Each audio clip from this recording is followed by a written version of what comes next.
waa barnaamijkii dhaqanka iyo hiddaha ee laanta af soomaaliga ee v o a-da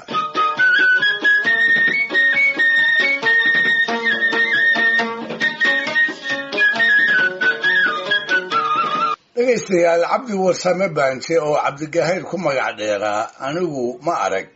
mana soo gaarin sidaasoo ay tahayna waan aqaan cid ay nolol isku soo gaareen lama aanshoorin lamana sheekaysane waxaa i baray gabayadii uu tirin jiray inta iga soo gaadhay taasina layaab ma laha maxaa yeelay gabayaaga anshigiisa iyo alabkiisa halka ugu habboon ee laga ogaan karaa waa inta uu nool yahay maansada uu tiriyo markuu iishana laga dhaxlo gabayada iyo geeraarada uu maansayahan waliba ifka kaga tago ayaa si wacan uga jawaabi kara in doora oo ka mid ah su-aalaha markaad magaciisa maqasho kugu soo dhaca aadna doonto in waayihiisii aad wax ka ogaato maansayahanadii soomaalida ee colwadka iyo dagaalyahanimada ku caanbaxay way badnaayeen lamana wada magac dhabi karee aan ka xuso samatar ilaawe aabbihii cismaan dhaga jarco faarax afcad siciid qamax xuseen xasan cali dhuux aadan iyo tobannaan kale oo dalweynaha soomaalida meelo kala duwan kaga noolaa waayo kala dambeeyeyna uu magacoodu dheeraaday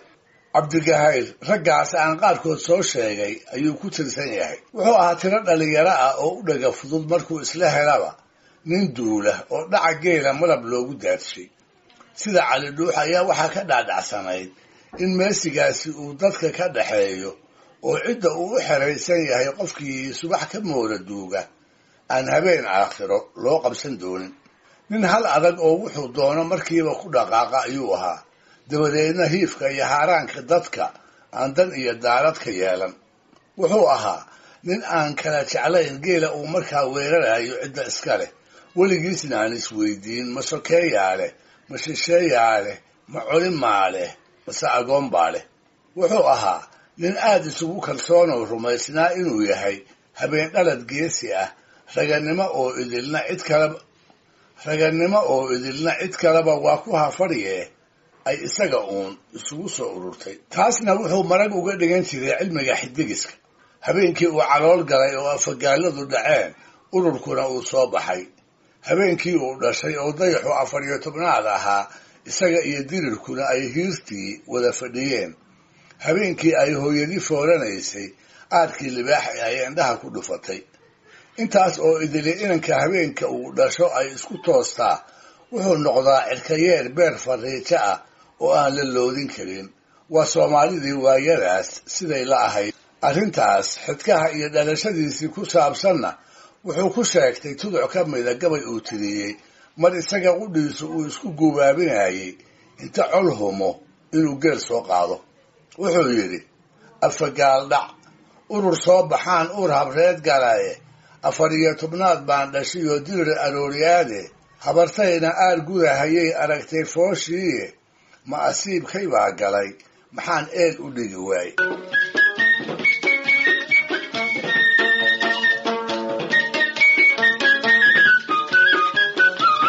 sida raggii la-ayniga ahaa gabayada cabdigahayr waxay u badan yihiin jacaylka geela iyo dagaalada helitaanka meesigaas ku laran taasna waxaa caddayn looga dhigan karaa gabaygiisa saynle lagu magacaabo ee uu tiriyey beri uu geel ka soo qaaday degmo ay aabbihii xidid ahaayeen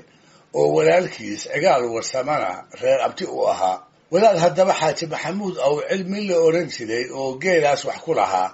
ayaa cabdigahayr erga ahaan ugu yimid ha yeeshee kuma uu guulaysan in loo celiyo xoolihii uu ku raad joogay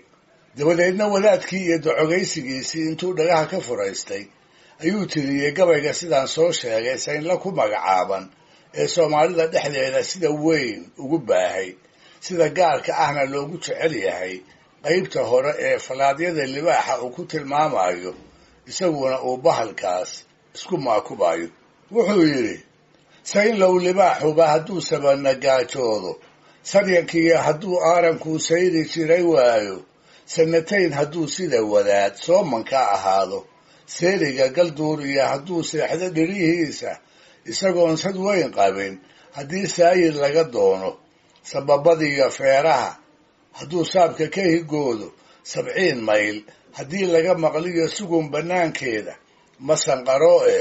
waa gaatamaa sixirka muudaaye isagoo saliilyoonaya oo micida soofeeyey saliibadaha xoolaha hadduu saacad ku agmeero saqda dhexe hadduu reera miro oy siiga kor u duusho sasar waa bannayn jiray halkuu saaro jeenyaha surka luqunta siibaha cunaha subhun gurigeeda afartii saxnaa iyo hadduu gool sintaha gooyo sadqa ma leh habeenkaas naftuu dabinta saaraayo anna waxaan sariigtaba haddaan saahid noqon waayey dhalinyaro 8 kuna haddaan saanada u qaybso salaad hore haddaan gala qabiil soobsan jiray geela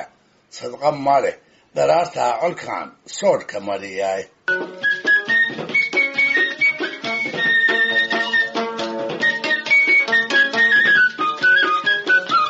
dabadeed dhaca geela ayuu marmarsiiyo u doonanayaa wuuba bannaysanayaa wuxuu ku murmayaa oo maxaa markaan anigu qaado la iila yaabayaa sow kuwa culimmada uu sayidku ugu weyn yahay dhacdo iyo dhalataba weeraraya oo inta xeryaha ka buuxsada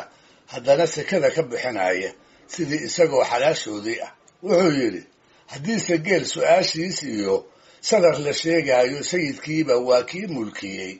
suubanaan jireeye 70 buu kitaabada yiqiin saayid weheshaaye sekaduu ka maray qaalmuhuu helay saraaye isagoo sabiibkii maka iyo isaga la moodaayo oo farowga saarmiyo candhada lala sureeraayo waa kuwaa wadaadadu suntaday suuqa marayaaye waxba haysa saban awgayoo sidigi waa aade dhul sawaxay sifaarkaoo engegay saxarka oo duulay sarreenkiiyo burkuba wuu guraa lagu suxuurtaaye nin 9 jirkeedu u curtaa soor ma haybsado sodog laga xishoodiyo abtiyo seedi iyo aabbo cadhalaysay seehiga bulkale sayiraad ma lehe saqiir gowrac baa lagu tabciyo siiga iyo boobe meeshiiya sidii loo arkuu saancad ka lahaaye haddaan sababtu eeraan ka dhicin ragisma seegeene maxaa aniga lay saarayaa sidigta dhoolxaawis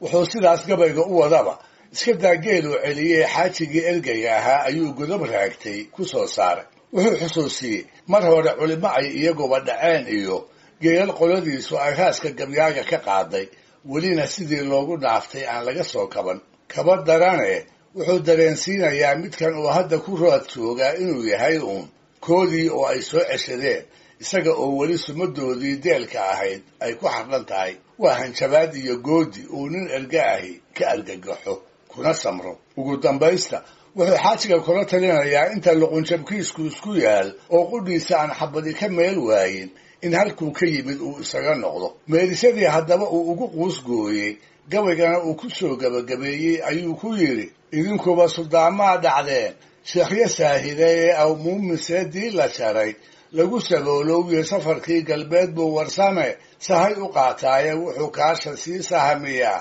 saba cadaystii waa kaaliqoo wada sorkogaysay higuu dhaqay siduu saayiqdeelka ugu dhigay sumaddu waa tiiye raggiisa malay geelaad ogayd saanyadaa tahaye siciid iyo nin maxamuud ogaa ima salaameene sonkor uga macaan reer tolkay suuf la xoogsado sii soco wadaadow intaan subco ku naafaynin dhegaystayaal barnaamijkii dhaqanka iyo hidduhu maanta halkaa ha inoo jooga waa inoo toddobaadka soo aadan iyo ku kale hadduu eebba idmo